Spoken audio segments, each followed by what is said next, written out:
IRP와 연금저축은 한번 가입하시게 되면요, 이거 해지하시면 안 돼요. 무조건 끝까지 가지고 간다. 그래서 나중에 내가 연금으로 탈 때 가장 좋은 거다, 이렇게 기억을 그럼 하시면 됩니다. ISA는 중도 해지 되나요? ISA는 3년이 지나서 해지하시면 됩니다.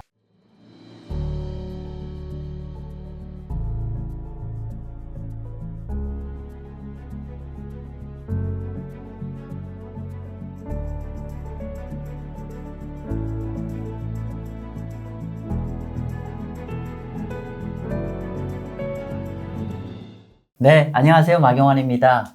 최근에 제가 유튜브 커뮤니티에 한번 조사를 해봤죠. 어떤 조사를 했냐면은 마생투에서 좀 어떤 콘텐츠를 다루면 좋을 거냐에 대해서 서베이를 했는데, 와우, 한 1000명 정도가 응답을 해주셨는데, 그 1000명 중에 52%, 거의 500명 이상이 저희 채널에서 좀 다뤄줬으면 하는 내용이 뭐였냐면은 퇴직연금 관련해서 퇴직연금에서 채권 투자하는 방법을 좀 알려주세요 라는 질문이 응답이 나왔습니다. 그래서 오늘은 어떤 얘기를 할 거냐면은 퇴직연금 제도가 좀 어떤 차이가 있고 또 그 안에 요즘 많이 하고 있는 이제 다양한 형태의 채권 투자 방식들이 있는데 어떤 게 실제로 우리가 올바른 연금 안에서 채권 투자를 하는 방법인지를 한번 알아보는 시간을 가지고자 합니다. 그런데 제가 퇴직연금 전문가가 아니잖아요. 그래서 제가 이제 이전에 한번 방송에도 말씀드렸는데, 저 마쌤의 친구들 컨셉으로 한번 제가 촬영하자고 말씀 좀 드렸어요.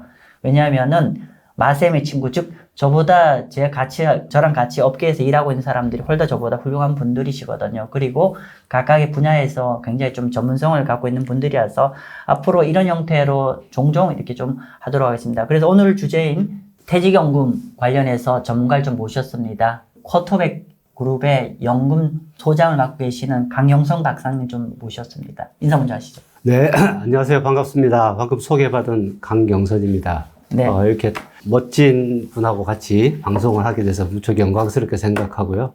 오늘 제가 말씀드리는 부분들이 조금이라도 도움이 되셨으면 하는 바람입니다.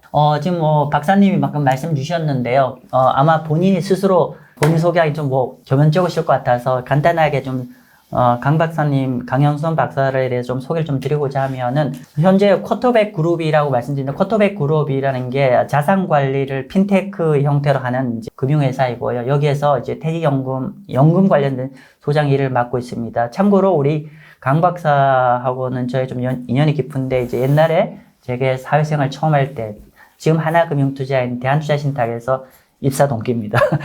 입사 동기고요.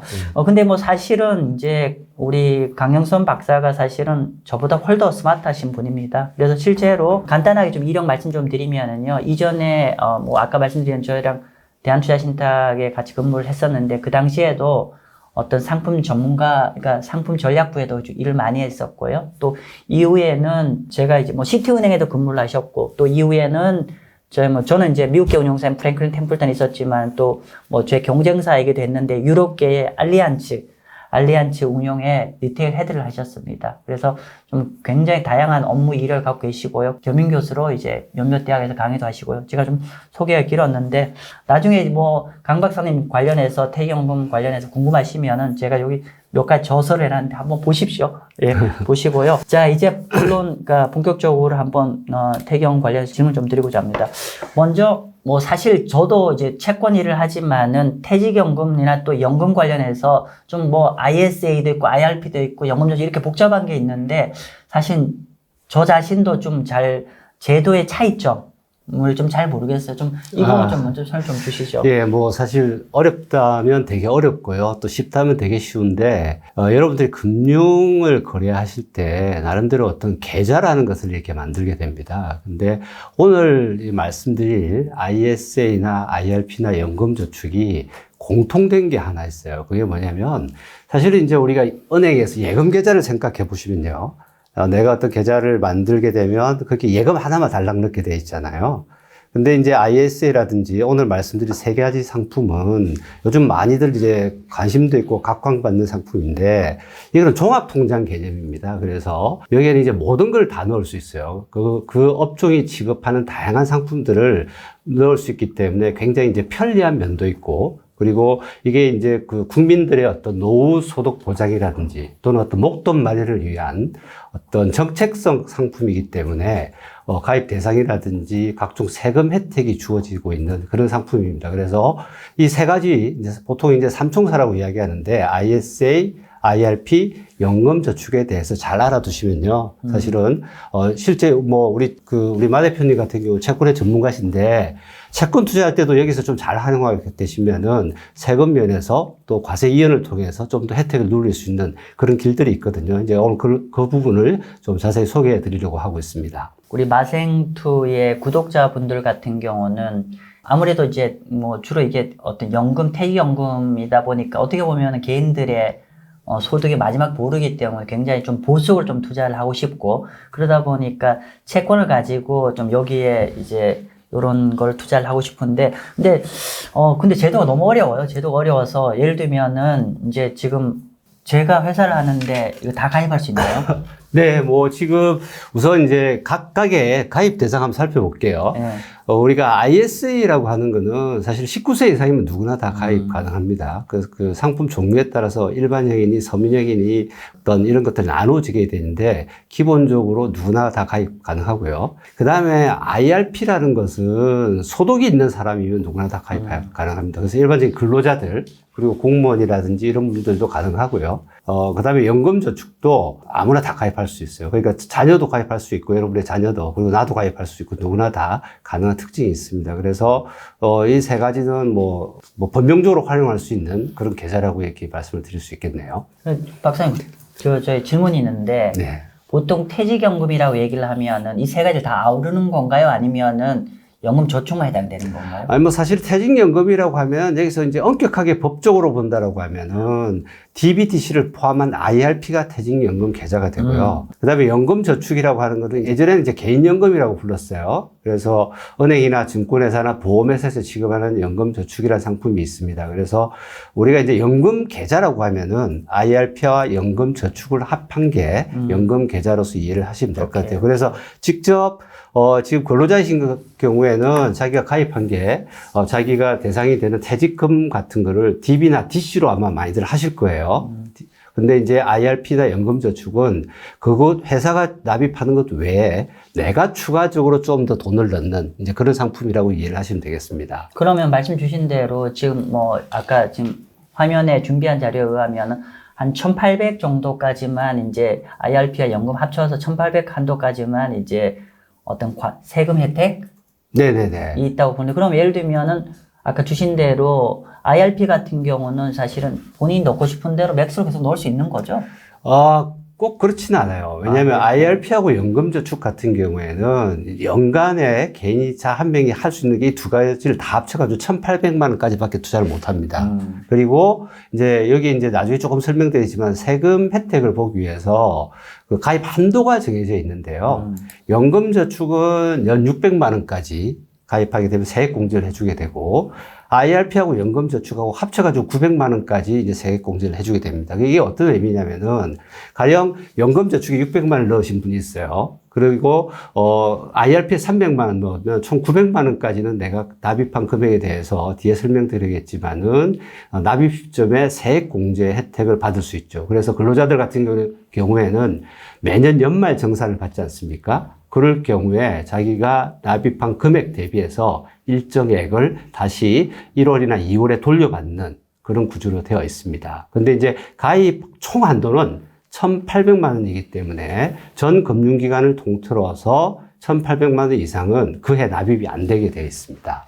그리고 ISA 같은 경우에는 납입 한도가 연간 2천만 원까지 납입이 가능해요. 그래서 이제 5년간 최대 1억까지 현재 납입이 가능하죠. 근데 이게 나중에 이제 ISA 같은 경우에는 우리가 채권 투자 같은 거 할 때도 좀 도움이 될 수도 있는 게 있어요. 왜냐하면 최대 1억까지 가입할 수 있기 때문에 그해 내가 만약에 올해 2천만 원 가입이 안 되고 내년에 돈이 없어서 가입을 못 했어요. 내년 같은 경우에는 이제 가입할 수 있는 여력이 4천만 원 늘어나게 됩니다. 그게 이제 맥시멈이 이제 1억까지 갈 수 있다는 거고요. IRP나 연금저축은 총 한도가 1,800만 원이기 때문에 매년 1,800만 원씩 이렇게 넣을 수도 있어요. 그럼 ISA가 매년 한도가 맥스 1억까지 된다. 그 뜻인가요? 아닙니다. 최대 5년간 한도가. 그러니까 5년간 매년 한도가. 연간으로는 2천만 원 한도예요. 네, 예. 오케이. 왜냐면 세금 혜택을 주기 때문에 사실 많이는 못 놓게 하겠죠. 그죠? 정부에서도 좀 세금을 가져가야 될 부분도 없지 않아 근데 있을 최근에 테니까. ISA 관련해서 한도를 좀 증액한다는 얘기도 있는 것 같아요. 아, 네, 연초에 이제 현 정부가 그 한도를 이제 더 늘려주는 걸로 이렇게 이야기가 됐었는데, 네.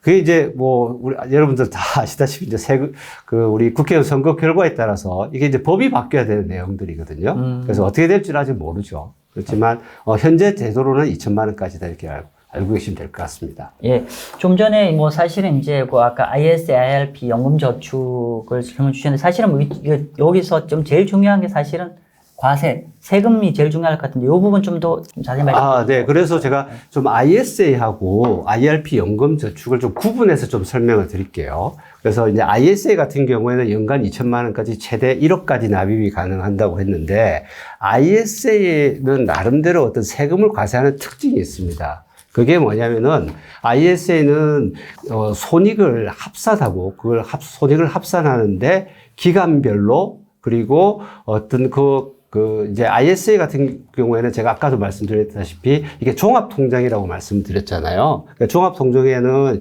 주식이라든지 채권이라든지 펀드라든지 뭐 ETF라든지 ELS라든지 이런 것들을 다 넣을 수 있어요. 근데 여러분들 아시다시피 우리나라 세율 체계는 기본적으로 내가 가입한 상품에서 이익이 발생하면 세금을 떼고 손실이 발생하게 되면 세금은 안 떼지만은 내가 이익 난 것하고 통산하진 않아요. 근데 ISA는 다양한 상품군들이 들어가기 때문에 뭐 국내 주식에서 이익이 났던 부분과 그리고 가령 뭐 펀드에서 손실이 났다 이렇게 되면 통산을 할 수 있어요. 그래서 되게 좋죠. 가령 국내 주식에서 뭐 200만 원이 이익이 났다 또는 이제 펀드에서 100만 원의 손실이 났다 그러면은 네트를 하게 되면 100만 원이잖아요. 예전 같은 경우 개별 계좌에서는 200만 원에 대해서 세금을 떼고 이제 주식 같은 우리나라는 지금 비과세이기 때문에 그렇지는 않겠지만은 뭐 국내 채권형 펀드에서 뭐 100만 원 이익이 나고 다른 펀드에서도 손실이 난 게 있으면 이게 상계를 못 하게 돼 있는데 ISA 계좌는 이거 통산을 한다는 그 개념입니다. 그래서 계좌 단위로 그 안에서 플러스 마이너스를 다 합산해서 그렇죠. 한다는 얘기죠. 그래서 200만 원 한도까지는 이 비과세를 해줘요. 그리고 200만 원을 초과한 경우에는 일반적으로 우리나라 이자 배당 소득세는 지금 현재 소득세율이 15.4%거든요. 근데 ISA 계좌에서는 200만 원 초과되는 부분, 가령 뭐, 내가 3년이 지난 시점에 뭐, 가령 이익이 1000만 원이 발생했다 그러면은 200만 원에 대해서는 비과세하고요. 나머지 800만 원에 대해서는 9.9%로 분리과세를 해요. 그러니까 일반 계좌에 비해서 세금 혜택이 꽤 크죠. 그죠? 그러니까 반드시 이 ISA 계좌는 가입해 두시면 상당히 유용하게 쓸 수 있습니다. 그래서, 그리고 또한 한편으로는 이거 이제 과세 시기가 딱 정해지게 돼 있는데 이 과세 시기도 금융상품에서 굉장히 중요해요. 일반적으로 여러분들 예금이나 적금을 가입하시게 되면요. 매년 그 결산을 보통 합니다. 근데 이게 사실 일반인들은 잘 몰라요. 펀드도 매년 한 번씩 결산을 하게 되고 예적금도 결산 주기라는 게 있는데 결산 주기는 어떤 걸 의미하냐면은 내가 예금에 넣어두든지 또는 뭐 어떤 채권에 넣든지 그렇게 했을 때 결산될 때까지 이자가 불이가 되다가 결산 시점에 세금을 떼요. 근데 이 ISA 계좌는 세금을 안 뗍니다. 만료일까지, 해지일까지. 그렇기 때문에 세금을 안 떼니까 어때요? 우리가 세금 납부한 매년 세금을 떼게 되면은 가령 내가 매년 1000만 원씩 이익이 발생해서 매년 세금을 떼게 되면 실질적으로 그 다음에 투자되는 돈이 만약에 1000만 원에서 100만 원이 세금이었다고 하면 900만 원밖에 투자가 안 될 텐데 이 ISA 계좌는 세금을 안 떼기 때문에 1000만 원이 계속 투자가 되죠. 그래서 세금 효과에 대한 복리 효과를 누릴 수 있습니다. 그게 이제 과세 이연이라고 하는데 이게 굉장히 중요한 개념이죠. 그래서 이 과세 이연 혜택이 있기 때문에 ISA 계좌가 상당히 좋다라는 걸 이렇게 말씀을 드리겠고요. 이제 우리 IRP하고 연금저축의 세금은 요것 조금 한번 외워두시는 게 좋을 것 같아요. 별로 어렵지도 않은데 EET 시스템이라고 합니다. 그 EET는 뭐냐면 E는 면제, 이고요. T는 텍스, 이제 세금을 내는 T입니다. 그래서 여러분들이 IRP나 연금저축 하시는 분들 이렇게 매년 뭐 1,800만 원 한도까지 넣게 되면 앞서 말씀드린 것처럼 900만 원까지는 세액공제 혜택을 드린다고 했잖아요. 그죠? 그래서 납입 단계에 있어서는 세금을 이렇게 그 다음에 돌려주기 때문에 세금을 안 내는, 그러니까 그래서 E라고 이야기합니다. 그래서 납입 단계는 면제가 되는 exempt가 되는 거고요. 그 다음에 이제 우리가 돈을 투자를 하게 되면 채권을 사든 주식형 펀드를 사든 뭔가 살 것 아닙니까? 그럼 이익이 발생하게 되죠. 근데 운용 단계에서 보통 이익이 발생하게 되면은 아까 말씀드린 것처럼 매년 결산할 때 세금을 떼내게 되는데 이거는 IRP나 연금저축은 세금을 안 떼요. 언제 떼냐면 나중에 뗍니다. 그때 이제 인출 단계에서 떼는데 이때 이제 연금으로 인출을 하게 되면은 연금소득세라는 것을 부과를 해요. 그래서 앞서 말씀드렸지만 EET는 납입과 운용 단계에서 세금이 면제되고 그 다음에 인출 단계에서 세금을 부과하는 구조입니다. 그래서 연금소득세는 55세부터 69세까지는 5.5%가 과세가 되고요. 70세부터 79세까지는 4.4%, 그 다음에 80세 이상에서는 3.3%가 과세가 되는데 여기서 과세 대상 그 기준이라는 게 있어요. 그걸 과세 표준이라고 이야기를 하는데 그때 어떤 것들이 되냐면은 내가 900만 원 세제 혜택 받은 거 있잖아요. 납입 단계 때. 그것하고 운용 단계에서 이익이 발생했던 운용 이익 요 두 가지에 대해서만 연금 소득세를 부과를 하게 돼요. 근데 우리가 아까 어떻게 했죠? 1,800만 원까지 납입이 가능했다고 했지 않습니까? 그러면 나머지 900만 원은 어떻게 될까요?